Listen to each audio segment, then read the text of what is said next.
ರಾಜ್ಯಸಭೆಯ ಕಲಾಪದಲ್ಲಿ ಸೀಟು ನೋಟಿನದ್ದೇ ಗದ್ದಲ. ನೋಟಿನ ತನಿಖೆಗೆ ಆಗ್ರಹಿಸಿದಂತಹ ವಿಪಕ್ಷಗಳು ಕಾರಿನ ಟಾಪ್ನಲ್ಲಿ ನಾಯಿಗಳನ್ನು ಕೂರಿಸಿಕೊಂಡು ರೌಂಡ್ಸ್ ಹಾಕಿದವ ಅರೆಸ್ಟ್.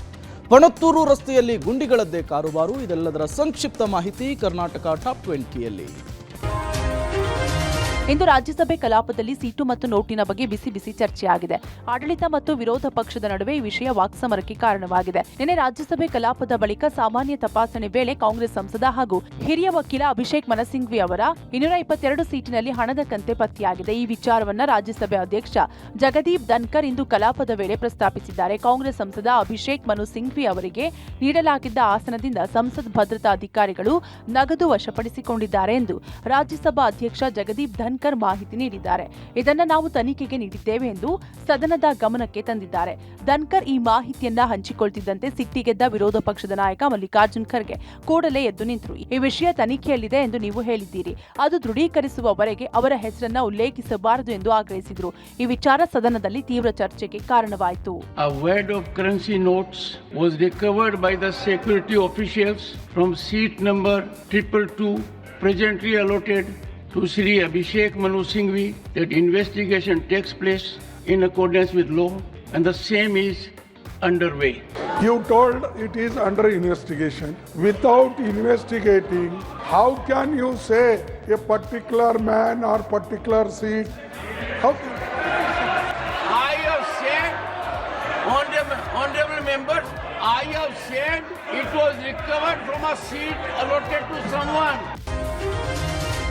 ರಾಜ್ಯಸಭೆ ಕಲಾಪದಲ್ಲಿ ಅಭಿಷೇಕ್ ಮನು ಸಿಂಘ್ವಿ ಸೀಟಿನ ನಂಬರ್ ಹಾಗೂ ಹೆಸರನ್ನು ಉಲ್ಲೇಖಿಸಬಾರದು ಎಂಬ ಮಲ್ಲಿಕಾರ್ಜುನ ಖರ್ಗೆ ಆಗ್ರಹಕ್ಕೆ ವಿಪಕ್ಷಗಳು ತಿರುಗೇಟು ಕೊಟ್ಟಿವೆ. ಕೇಂದ್ರ ಸಚಿವ ಕಿರಣ್ ರಿಜಿಜು ಆಸನ ಸಂಖ್ಯೆ ಮತ್ತು ಸಂಸದರ ಹೆಸರನ್ನ ಸೂಚಿಸೋದ್ರಲ್ಲಿ ಯಾವುದೇ ತಪ್ಪಿಲ್ಲ. ಅದರಲ್ಲಿ ತಪ್ಪೇನಿದೆ? ಸಂಸತ್ತಿನಲ್ಲಿ ನೋಟುಗಳ ಬಂಡಲ್ ಕೊಂಡೊಯ್ಯೋದು ಸೂಕ್ತವೇ? ಇದು ಸೂಕ್ತ ತನಿಖೆಯಾಗಬೇಕು ಎಂದು ಧನ್ಕರ್ ಹೇಳಿಕೆಯನ್ನ ಸಮರ್ಥಿಸಿಕೊಂಡಿದ್ದಾರೆ. ರಿಜಿಜು ಹೇಳಿಕೆಗೆ ಬೆಂಬಲ ಸೂಚಿಸಿದ ಕೇಂದ್ರ ಆರೋಗ್ಯ ಸಚಿವ ಜೆಪಿ ನಡ್ಡಾ, ಇದು ಅತ್ಯಂತ ಗಂಭೀರವಾದ ಘಟನೆಯಾಗಿದ್ದು ಸದನದ ಘನತೆಯ ಮೇಲಿನ ದಾಳಿಯಾಗಿದೆ ಎಂದರು.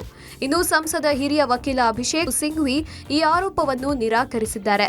ಆದಾಗ್ಯೂ ತನಿಖೆಯನ್ನು ಸ್ವಾಗತಿಸಿದ್ದಾರೆ.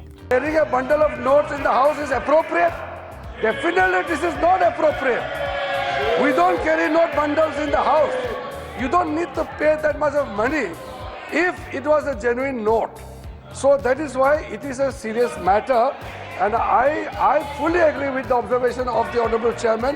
ये जो घटना घटी है, ये घटना बहुत ही असाधारण घटना है और बहुत ही सीरियस नेचर की घटना है. रोचक बात यह है कि कल 12:47 12:57 दोपहर में मैं हाउस के अंदर आया. 1 से 1:30 तक मैंने मिस्टर अयोध्या प्रसाद के साथ लंच लिया संगम कैंटीन में.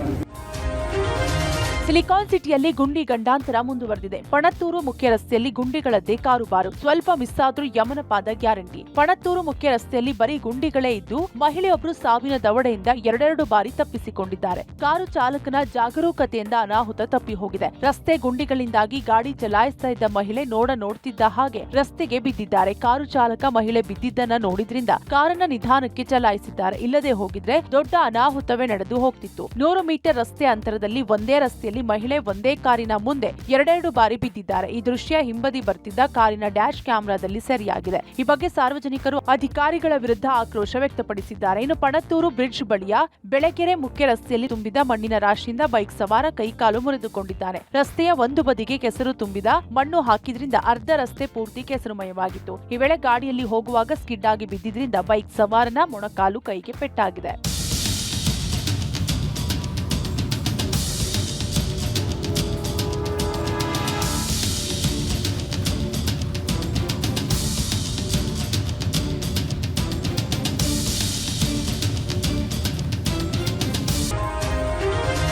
ಸರ್ಜಾಪುರದಲ್ಲಿ ಮಹಿಳೆ ಕೊಲೆ ಕೇಸ್ಗೆ ಟ್ವಿಸ್ಟ್ ಸಿಕ್ಕಿದೆ. ಪತ್ನಿಯನ್ನೇ ಕೊಂದು ಎಸ್ಕೇಪ್ ಆಗಿದ್ದ ಪತಿ ಬಿಹಾರ ಮೂಲದ ಮಹಮ್ಮದ್ ನಜೀಮ್ನನ್ನ ಪೊಲೀಸರು ಬಂಧಿಸಿದ್ದಾರೆ. ಪತ್ನಿ ರುಮೇಶ್ ಕೊಂದು ವಿವಸ್ತ್ರಗೊಳಿಸಿ ಚರಂಡಿಗೆ ಎಸೆದಿದ್ದ ಪಾಪಿ ಮಹಮ್ಮದ್ ನಜೀಮ್ ಹೆಂಡತಿಯ ಶೀಲ ಶಂಕಿಸಿ ಪದೇ ಪದೇ ಹಲ್ಲೆ ಮಾಡ್ತಿದ್ದ.